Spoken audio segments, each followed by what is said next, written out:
आणि एक असं रक्त सळसळत आहे की या बाईला मुलगी नाहीये म्हणून ही अशी आहे का?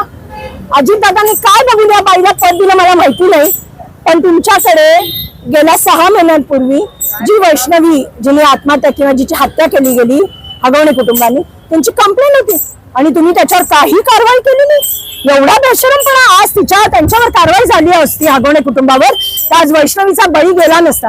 आता वैष्णवीची हत्या झाली, आत्महत्या आता पोलीस बघतील, पण या बाई नंतर 8 दिवसांनी जागा झाल्या, त्यांच्या घरी गेल्या. आणि जेव्हा आम्ही विरोध करतोय, आम्ही तक्रारी करतोय, महिला हे काही करत नाहीये, तर तक्रार करणाऱ्या जनतेला ती चिल्लर म्हणताय. ती चिल्लर बाई आहे. आम्हाला चिल्लर म्हणणारी, जनतेला चिल्लर म्हणणारी, पुण्यातल्या महिलांना, महाराष्ट्रातल्या महिलांना चिल्लर म्हणणारी बाई स्वतः चिल्लर आहे. तेव्हा अजितदादांनी ताबडतोब हिचा राजीनामा घ्यावा. महिला आयोग पदाच्या अध्यक्ष पदाची ही गरिमा घालवली आहे.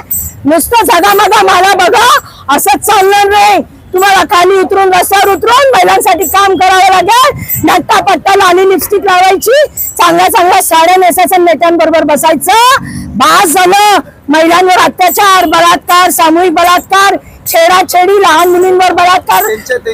त्यांनी तर आम्हाला इथं वातावरण बिघडवण्यासाठी 4 गाड्या भरून पोरं पाठवली होती.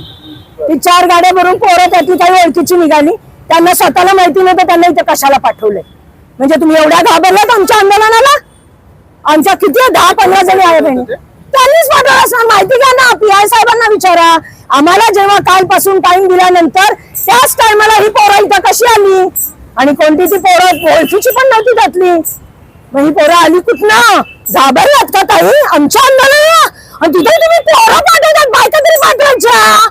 एवढी भेकड नाही. म्हणजे पुरुषांना तुम्ही पाठवता आमच्या महिलांच्या अंगावर, हे समर्थनार्थ आहे तुमच्या? सगळे पुरुष सेम ताई, सेम.